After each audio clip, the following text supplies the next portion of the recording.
A paisagem ela é uma interface entre a sociedade e a natureza, ou o meio que nos cerca. Como uma interface, ela tem a possibilidade de a gente ter um entendimento de duas vias. Na verdade, a paisagem é uma maneira de a gente ver o meio que nos cerca e, ao mesmo tempo, perceber como que esse meio que nos cerca nos afeta. Tá? Essa sensação ela é importante ao desenvolver nas pessoas, muitas vezes, um entendimento do que é essa relação de pertencimento, né, das pessoas com o mundo e qual que é o nosso sentido de responsabilidade para com este mundo. E a fotografia é uma forma de representação da paisagem, na qual essa interface ela é muito interessante, ela pode ser vista de uma maneira mais transparente, mas pode ser vista de uma maneira muito criativa também. O meu envolvimento com a fotografia da paisagem, ele começou, na verdade, muito cedo, em paralelo a um interesse meu pela natureza. Na verdade, eu comecei a fotografar mais quando eu passei a ver a possibilidade de fotografar o que me interessava na natureza. E eu acho que isso é um aspecto muito importante. Na verdade, a gente fotografa o que nos interessa, o que a gente acha que pode ser replicado, que pode ser passado para as pessoas.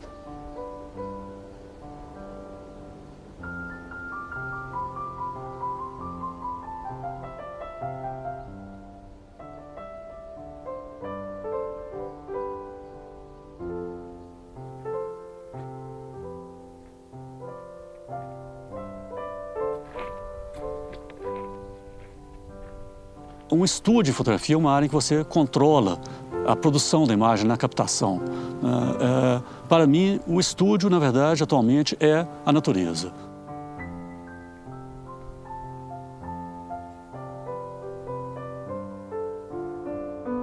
Esse equipamento que eu uso, ele é, na verdade, uma mistura de equipamentos de um projeto do século XIX com equipamentos desenvolvidos no século XXI. É basicamente uma câmera de formato grande, na verdade uma caixa de madeira com folha de couro, na qual se montam as objetivas e se coloca originalmente um filme na traseira da câmera de formato grande. O equipamento que eu venho usando hoje usa, em vez de filme, um dispositivo de captura digital por varredura. Essa captura ela é feita nesse beck de varredura que é conectado a uma unidade de controle, alimentado por bateria e controlado no computador como se fosse um scanner. Esse processo, ele, na verdade, permite uma imagem com uma qualidade muito alta, uma qualidade em termos de definição de detalhes, em termos de qualidade de cor. Historicamente, a fotografia de paisagem sempre se caracterizou pelo uso de equipamentos tipicamente de formato grande, mas principalmente por um trabalho de processamento da imagem muito refinado. No meu caso, eu reúno, pode-se dizer que o pior dos dois mundos, mas na verdade é o melhor dos dois mundos. Exatamente a possibilidade de controle da imagem com câmera de formato grande e a possibilidade de controle de captura digital da imagem com uma resolução muito alta.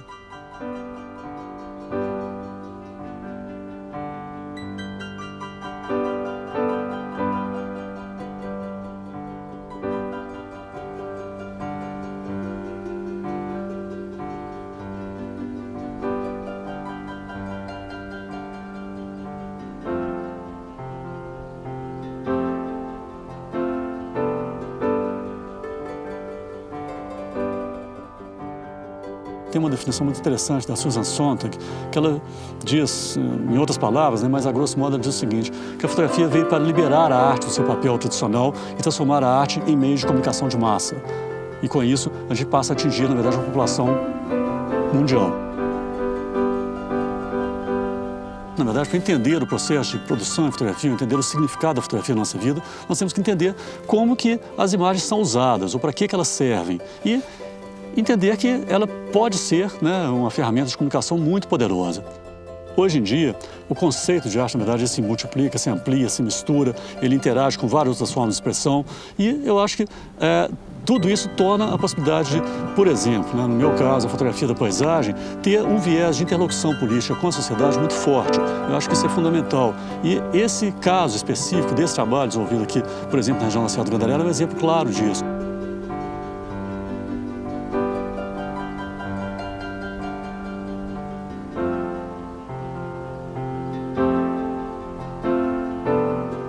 Nós estamos aqui no alto da Serra do Gandarela, que é uma área muito próxima de Belo Horizonte e que ela tem uma algumas singularidades, algumas particularidades muito importantes.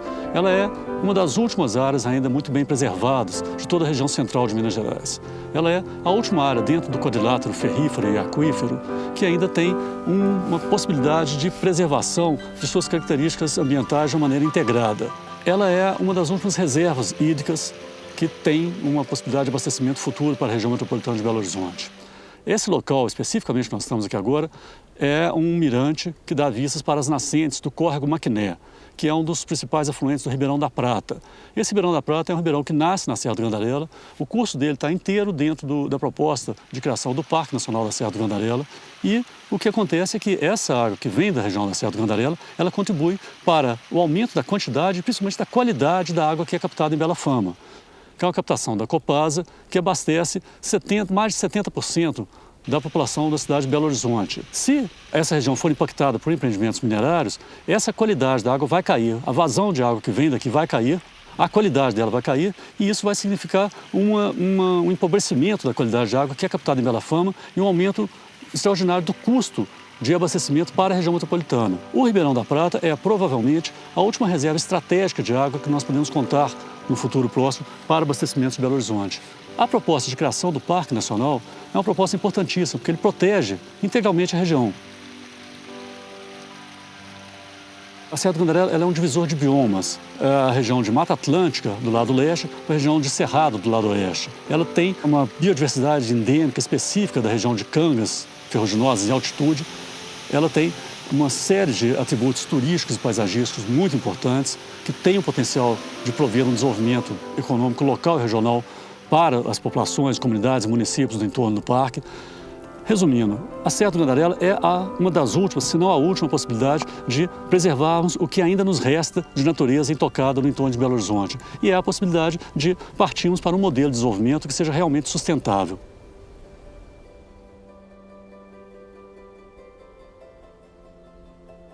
O ensino de arte, de modo geral, ou o ensino, de modo geral, ele é necessariamente uma atitude política também. Nós estamos, na verdade, formando, ajudando a formar a consciência das pessoas. Eu, especificamente, trabalho num ateliê de fotografia de paisagem, no qual o assunto principal, na verdade, é esse nosso entendimento da nossa relação, do nosso conhecimento, da apreciação e representação da paisagem com esse papel de discussão política.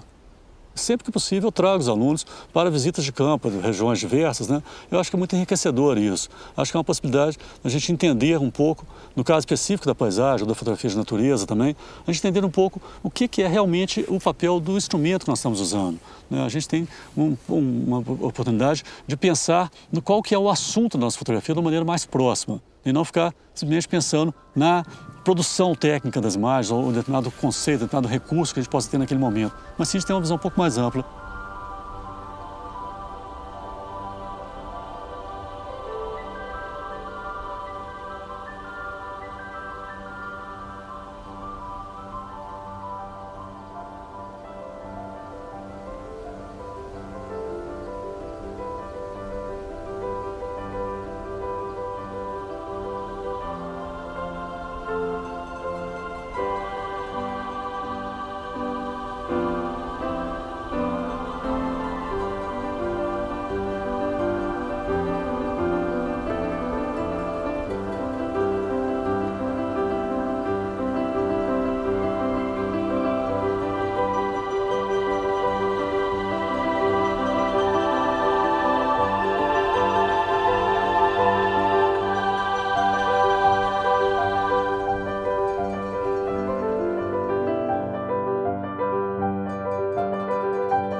A fotografia, na verdade, é um processo de produção de imagens, em cima do qual se construiu todo um conjunto de linguagem, de possibilidades estéticas, mas, na verdade, a fotografia ela interage com várias áreas do conhecimento. A arte contemporânea, hoje, ela funciona em grande parte, dentro da lógica da fotografia. Ela é considerada a primeira das imagens técnicas e a partir da qual se derivou, por exemplo, o cinema, a televisão, o vídeo, a arte computacional, que são áreas em que a arte contemporânea se alimenta o tempo todo. Então, na verdade, tem uma interação muito grande. Eu não vejo, na verdade, muito sentido em ficar fragmentando isso. Na verdade, é tudo uma coisa só. Eu acho que desde o início do século XX, né, a arte veio, na verdade, se apropriando de várias ferramentas da fotografia a ponto de, embora não completamente extinto, né, mas quebrar basicamente aquela pergunta inicial que sempre pô, né, os artistas e os fotógrafos, de modo geral, pensando se fotografia é arte ou não é.